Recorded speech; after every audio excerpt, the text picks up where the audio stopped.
I'ma keep winning, winning. I'ma keep winning, winning. Ooh. I'ma keep winning, winning. You can try to save yourself, but you only go. What's going on, guys? Jake Cam back with another video, and today I'm going to be doing my post Senior Bowl kind of pre-combine mock draft.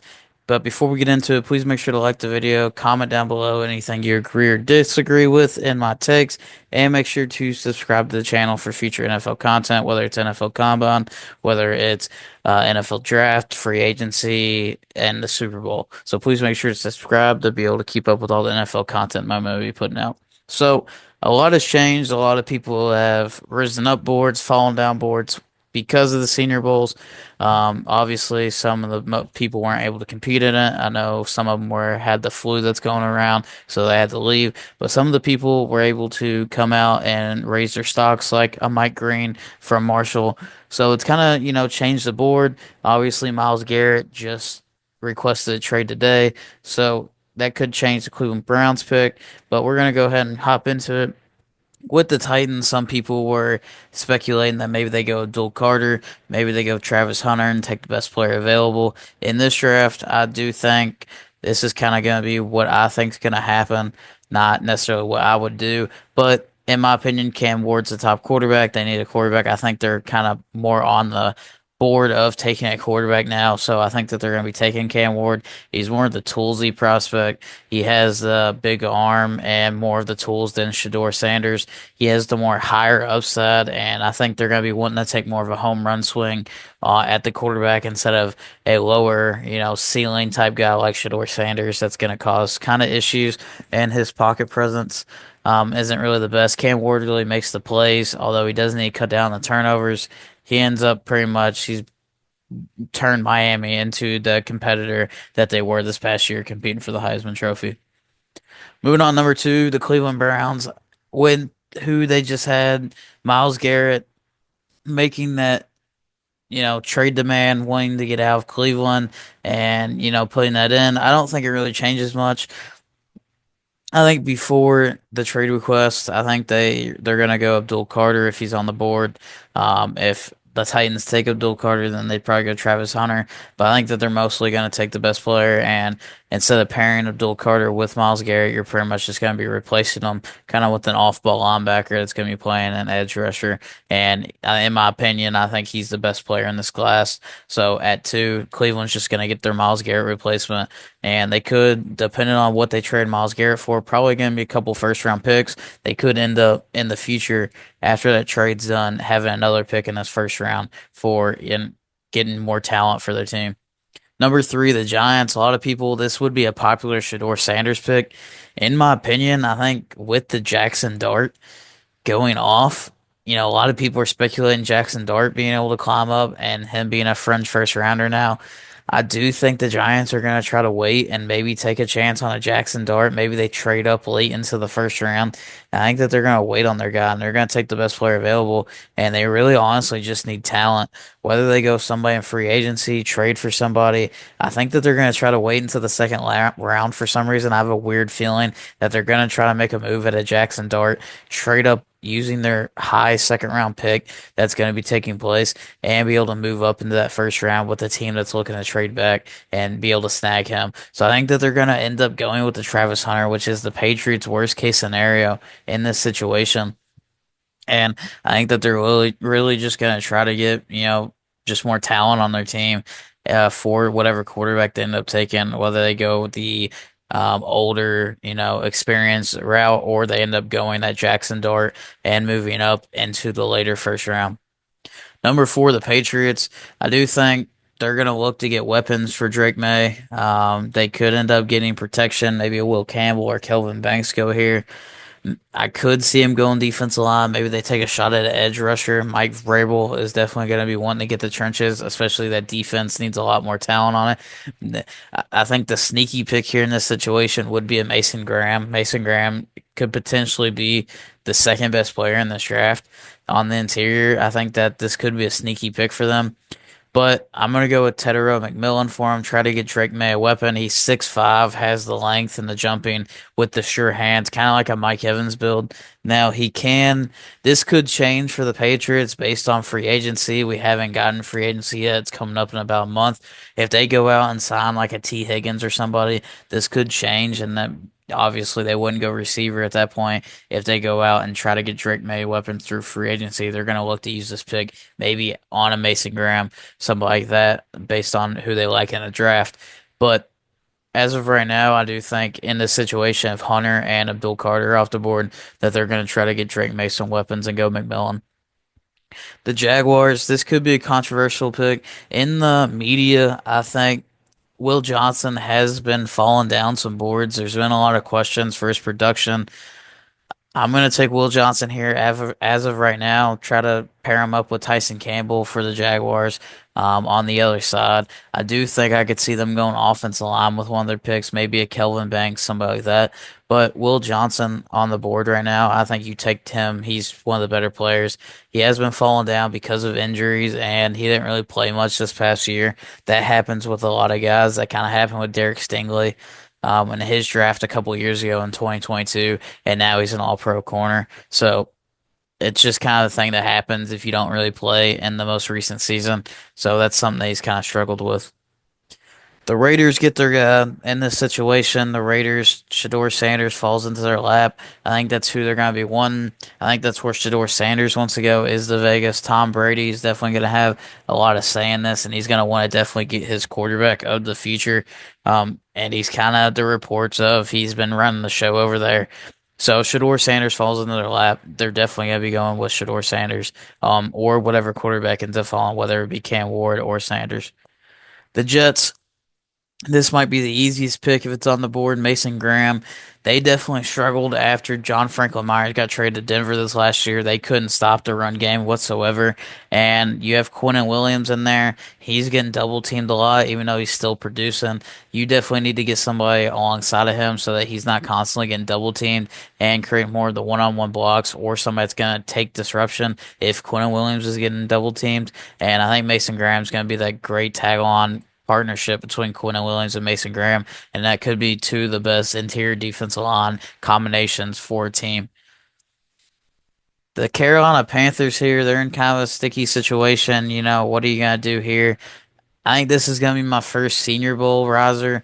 I've been contemplating this. I do think Mike Green is going to fly up boards like he already has for the Senior Bowl. I think he's going to go around the top 10, in my opinion. I think the Panthers are going to be looking for an edge rusher, way the board's falling. And I don't think you're going to take a Mykel Williams at that spot with a Mike Green on the board because a Mykel Williams is more of a, you know, gonna need to develop type pass rusher, and he has all the tools, but he's gonna have to take a minute. Mike Green came out in the Senior Bowl, and he led college football with most sacks with 17 and a half last season, most tackles for loss. You come out to the Senior Bowl, and you pretty much dominate offensive linemen the entire time. He put Josh Connerly, who's another first round pick, at the offensive tackle spot straight on the ground and bullied him. Mike Green, I think, is going to be a top 10 pick, or he's going to go around in this area. The top 10, maybe in the early teens. The New Orleans Saints, I think that they're going to be looking for edge rusher as well, whether it's going to be the tight end or one of those two spots. Maybe they could go a Tyler Warren here if they think that's fit. But I think a Mykel Williams is going to fit here to the New Orleans Saints. He definitely seems like a Saints type pass rusher. Kind of like a Marcus Davenport, who they took a couple years ago, who didn't really work out. So he's definitely a guy that's going to need to develop for a couple of years in that kind of system. He's very similar, in my opinion, to a Trayvon Walker from a couple of years ago that went number one overall. He has all the tools, has the length, has the size, but he definitely just needs to be coached up and just taught how to use that those tools that he has in his pass rushing moves. Number 10, the Chicago Bears. This could go several different ways depending on how they attack free agency. They just got Ben Johnson. A lot of people are starting to put Ashton Jeanty to him. Do they get a Trey Smith in free agency? Somebody like that. But as of right now with the offensive line class, I'm going to have them taking, Kelvin Banks, somebody that could play guard for a couple seasons for his first 2 years, which is a lot of this draft class, and then bump out to tackle to kind of replace like Braxton Jones. But a lot of people are going to have Will Campbell here. In my opinion, I think Kelvin Banks is the top tackle. But a lot of the media isn't very big on Will Campbell. I'm not as well. But I do think Will Campbell could be the first offensive lineman off the board. I think he's one of those guys that a lot of NFL teams are going to like. But in my opinion, Kelvin Banks is just more of a, pure nasty run blocker with great technique in the passing and pass pro. So I do think that he's the best offensive lineman in this draft. And I think the Chicago Bears are definitely going to get a great player with that one.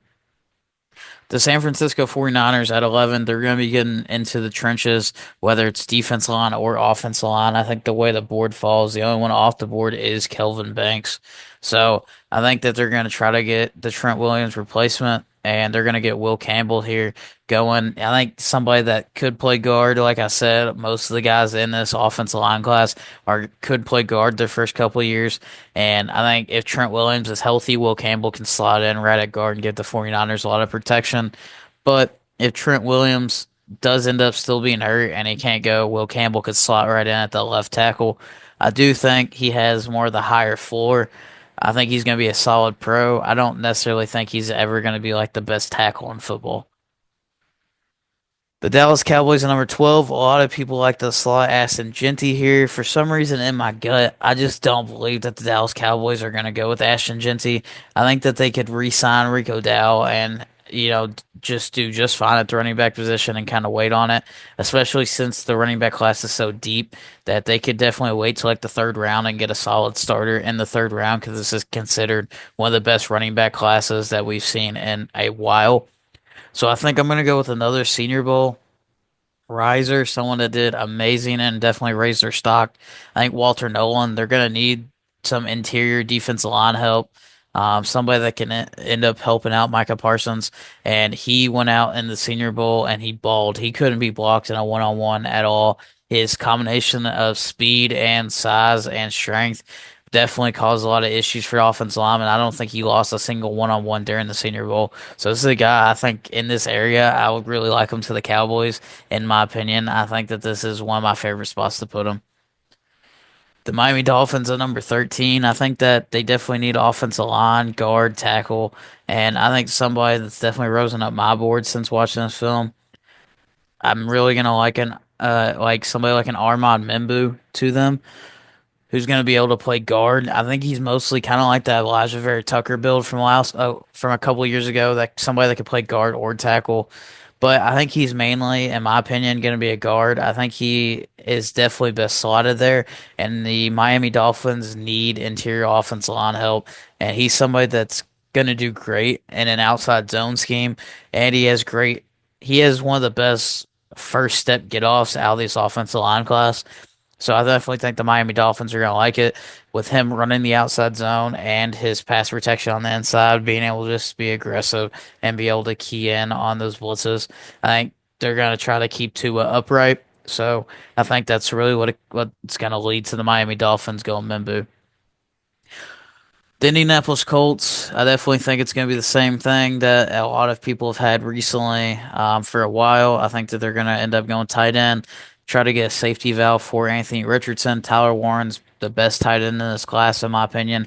He's more of the George Kittle type role. He is a great receiving threat, and he's one of the best run blockers in the tight ends in this class. So he's definitely more the George Kittle build. And he's definitely going to make a big impact on the Colts, especially with Anthony Richardson, with how he plays. He can block for Anthony Richardson on the edge and be able to be a safety valve on a lot of the checkdowns. And the Atlanta Falcons, they definitely need an edge and interior defensive line. Somebody along those lines, I think, that's going to fit them well in the edge department is somebody like a Shamir Stewart who's rose his stock. One of these edge rushers are definitely going to go. Let's look and see what the edge rushers we have. You have James Pierce, somebody that's kind of fallen down boards a little bit. I don't necessarily know if he's going to go in the first round anymore, but I think a Shamir Stewart is definitely the way to go for the Atlanta Falcons. It's somebody that can end up playing the edge position for them and be able to kind of lock up that defensive line to be able to get pressure in that NFC South division for them. And they definitely need more defensive talent on that side of the ball. So I think a Shamir Stewart, somebody that's definitely risen up draft boards, is going to do a huge impact for the Atlanta Falcons. The Arizona Cardinals, they can go several different spots. They could go like a Jalen Walker here from Georgia, and I think that's going to definitely be the pick is a Jalen Walker. The Arizona Cardinals could also go with the interior offensive lineman, but I think Jalen Walker is kind of fits their role. They've taken players that are kind of tweeners in the past with somebody like a Zaven Collins or an Isaiah Simmons. They've mostly been to Arizona, and I think Jalen Walker fits that role of an Arizona Cardinal kind of tweener, somebody that could play either off-ball linebacker or I think he's just mainly going to be an edge rusher at the next level for them. So Jalen Walker is definitely going to be able to fit in there at the Arizona Cardinals defense and kind of play both those roles. But I think he's mainly going to be a wide nine technique, kind of that guy that goes off the edge and be able to make a lot of plays, to be able to get after the quarterback and force a lot of pressure. Cincinnati Bengals depends what's going to happen in free agency. Are they going to lose T. Higgins? Or is that going to be one of the big issues for them? Or are they going to look to upgrade the defense? The defense was one of the worst in the NFL last year. I definitely do think that they're going to look to upgrade the defense here. Malachi Starks is still on the board. They have a lot of edge rushers to try to pair up with um, along the line with Trey Henderson, who's the sack leader. Could they look to go interior defensive line, somebody like a Walter Nolan in this spot, or be able to get that protection for Joe Burrow? But I think in this situation, not Ashton Genty. I think that they're going to be looking more at the edge, edge spot for him, and they're going to end up going best player available and go somebody like a James Pierce. I think is going to fit in there. Kind of like the freak athlete that had a huge production last year. He was considered many that thought that he could be the first overall pick in this draft, but he kind of had a disappointing 2024 season with only 7 sacks after he had a whole lot the year before. So he kind of fell off a little bit and he's kind of fallen down boards. Some people think that he might not even go in the first round, but I think he's too talented to be able to fall out of the first round. The Seattle Seahawks, I think they're going to need to get somebody on the interior of that offensive line or maybe an offensive tackle, somebody that could do both and go both those ways to be able to replace um, Abraham Lucas if he ends up having a lot of issues. But I think that they're mainly going to go with Tyler Booker, a 3-year starter, somebody that can slot in at guard and give them a lot of interior offensive line help. Because they definitely need it. Most of their issues on the offensive line was the interior, so I think he's somebody that's going to be able to fit in and make an impact on that depth chart. The Tampa Bay Buccaneers, I think that they're going to be looking more to replace Devin White, who fell off from a couple of years ago. They're still trying to replace him for the last couple of years, and they haven't really been able to. Somebody that can go alongside Lavonte David. And I definitely do think the linebacker from Alabama, Jahad Campbell, is going to be able to do that. And I think he would be a great pick for the Tampa Bay Buccaneers to be able to slide in right there to be able to help that front seven defense. He's kind of more of the guy that could play interior or he could play outside linebacker, kind of like a Levante David. So I think he's somebody that could end up replacing and finally get the solution that they've had ever since Devin White kind of fell off ever since that Super Bowl. Devin White was considered one of the best linebackers in the NFL for a season, and then he just went out of nowhere and kind of fell off, and they had to release him. So I think Jahad Campbell could definitely make a huge impact on that front seven and be able to just see ball and go and hit ball and make a lot of the plays. The Denver Broncos, they don't have a running back. I think if Ashton Genty falls, this is the farthest that he's going to fall. If he's at 20, he's going off the board to the Denver Broncos. They could potentially look to go receiver and get weapons for Bo Nix, but their starting running back right now is Javonte Williams and Chase McLaughlin. Yeah, Javonte Williams is a starter, and they kind of, two lesser known running backs. So Ashton Genty, I think, would make Bo Nix's life a lot easier and getting him some weapons to be able to help his production. The Pittsburgh Steelers, This obviously is one of the most chalk picks. They're definitely going to go receiver, in my opinion. Somebody that can either go alongside George Kittle or replace him. And whether it's Burton, Abuka, or Golden, I think at this point the Steelers would go Abuka. I think Abuka fits them well. He's mainly an after catch guy, so he ends up running great routes in the short yardage and is able to make a guy miss and able to pretty much go and get yards after the catch. And if they end up going forward with Russ or Justin Fields, I think that that's something that they're going to need because they're not really going to be chucking the ball too deep. It's somebody that they're going to be able to get the ball in their hands and be able to make extra plays. And George Pickens is definitely more of their deep threat guy. So someone that can complement him and be able to be that short yardage guy that's going to go make plays and get extra yardage. The Chargers, I think Jim Harbaugh, a lot of people think they could go receiver. One of the most popular picks is Colston Loveland because Jim Harbaugh recruited him. And Loveland's more of the Brock Bowers type build, who's going to be more of the slot guy that's going to end up, not going to go and block somebody, but he's going to be more of the receiving tight end. Obviously, he's not as good as Brock Bowers, but here, I definitely do think he's going to want to go interior and be able to, beef up that defensive line and go in the trenches. They're going to be losing.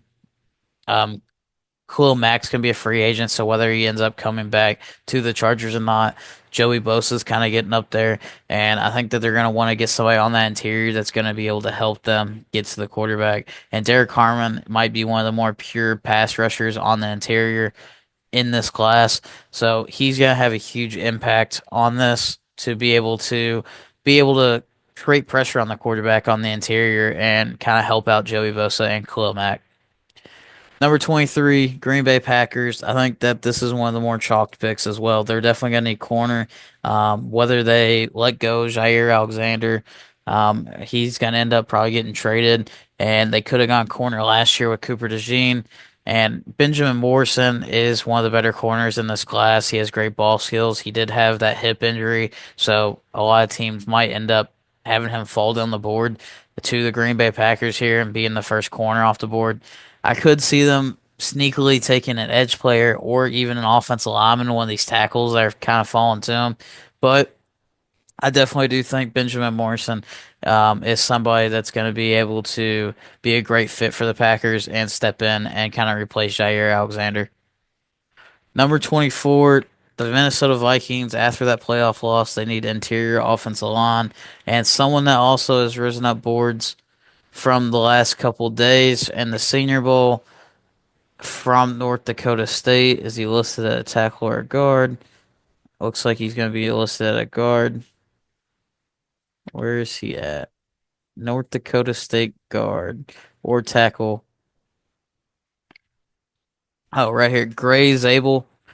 That's somebody that pretty much won all of his one-on-ones in the Senior Bowl, and he was considered by some people to be the number one riser from the Senior Bowl to be able to show off his skills against a lot of, future Division One defensive tackles and edge players that are in this class. Um, and he was able to pretty much show off. There's always a lot of questions with North Dakota State being an FCS school. He was able to go out and showcase his skills, and I think this is something that the Vikings could use on the interior. The Houston Texans, I think they're going to look to go with one of the receivers that are falling, and I think that they're going to go with Matthew Golden. Matthew Golden falling into their laps. He was kind of more of a speedier guy, and he could be somebody that could go across from Nico Collins to be able to be a weapon for CJ Stroud.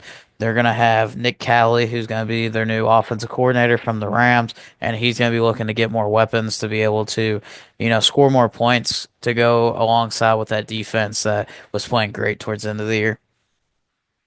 The Rams, I think this could be a sneaky wide receiver pick. There's a lot of rumors that they could let go of Cooper Kupp, but I think in this situation, they're going to go and try to beef up the offensive line for Matthew Stafford if he's back with the Rams. And I think that they're going to go with Josh Simmons. Josh Simmons, I think, is going to fall down, a little bit. I think he could have potentially been the number one tackle in this class if he didn't get hurt. But around week 6, he had that knee injury that cost him to be out pretty much the rest of the year. And I think that they're going to be looking to replace Noteboom, who's going to be a free agent and somebody that could step in and pretty much just replace him and to protect Matthew Stafford. The Baltimore Ravens, at the beginning of the year, they definitely struggled on the offensive line. They kind of shored it up a little bit towards the end there, but I think that they're going to look to go offensive tackle as well and go with the Josh Connerly. This is somebody that is had a good Senior Bowl. You might not think that, considering if you've seen the clip against Mike Green and him get absolutely abused by him. But believe it or not, he did have a great Senior Bowl, and went out and showed his great technique that he has. And I think the Ravens are definitely going to be looking to kind of protect Lamar Jackson and get more of a run game fit, um, considering they struggled a lot at the beginning of the year. The Detroit Lions, there's several different ways that they could go with this, but Malachi Starks has been falling down the board a whole lot here. And I know they have Brian Branch and their safeties and Kelvin Joseph, so they could look to go in other positions.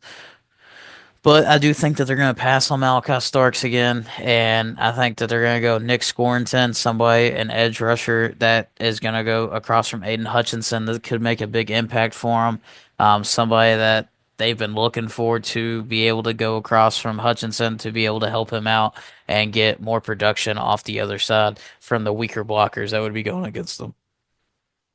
The Commanders, I think, are going to look to add weapons. Luther Burton keeps falling, and he's going to be a good slot receiver for him, somebody that could step in and, help out with Jaden Daniels. I think with the deep edge class and interior defensive line, that they're going to wait until the second round to be able to address their horrible run defense, and they're just going to take best player that's kind of fallen into their laps to be able to get Jaden Daniels more weapons. The Buffalo Bills, I think this is where Malachi Starks, his fall kind of ends. There is a lot of questions with Malachi Starks. 2 years ago, he looked like one of the best players in college football and somebody that had a whole lot of production. This past year, he didn't have the production that a lot of people thought he could. He kind of struggled a little bit. He's definitely still a first round player. Most of the time, he's pretty much picked to be in the middle of the first round or early in the first round. In this situation, he kind of falls down the board a little bit for a little bit of different teams going with need, and just the positional value of safeties. But the Buffalo Bills, somebody that definitely needs secondary help, whether it's corner or safety. I think Malachi Starks, the Bills could end up getting a steal in this situation. The Philadelphia Eagles, I think that they're going to want to look to go edge rusher or interior defensive line, somebody to help out Jalen Carter and Jordan Davis. And looking at the edge pieces here, I do think that Jack Sawyer would be a good fit with the Eagles, somebody on the outside that could step in, and help out to be able to get pressure on the quarterback. It's definitely going to be interesting to see how he does at the combine. If he can solidify this first round grade, he's kind of that guy that is in between, could go late first, could go second round. So it's going to be interesting to see in the combine if he's able to kind of solidify himself as a first round talent. And then the Kansas City Chiefs at 32. This could be reversed based on how the Super Bowl goes, but I think that they're going to look to get somebody to go across from Chris Jones, a complimentary piece to kind of help him out as he's getting older. And I think Kenneth Grant would be a great pick to go into that interior with Chris Jones to be able to help him out. And kind of similar to what Mason Graham would be to Quentin Williams, somebody that can just kind of either force a double team to get Chris Jones one on one or be able to get pressure if Chris Jones is getting double teamed. So this is my post Senior Bowl NFL mock draft. This is kind of just a review and rundown of a lot of the board. This class is definitely edge heavy, defensive line, offensive line. So if you need some of that, it's not very receiver heavy. I do think the running backs is the best position, but since it's so deep, it's gonna kind of hurt them, and it's gonna force teams to wait because they're gonna think that they can get a good value running back in like the third or fourth round since it's so deep in such a good class that a lot of teams aren't gonna really pull the trigger on a running back early because they're gonna want to wait to do so in the later rounds. But please make sure to like the video and comment down below anything you agreed or disagreed with in this mock draft. And make sure to subscribe for future NFL content that I'm going to be putting out with mock drafts for the NFL draft, the combine, other things like that. So you can follow along with the channel. And thanks for watching. Yeah, feel like John Moran. Yeah. Need a triple double. Told him check the stats. Yeah, I got a couple. I don't drop the ball. Now I never fumble. I'm the MVP. Now I feel like Russell. Feel like John Morant. Need a triple double. Told him check the stats. Yeah, I got a couple.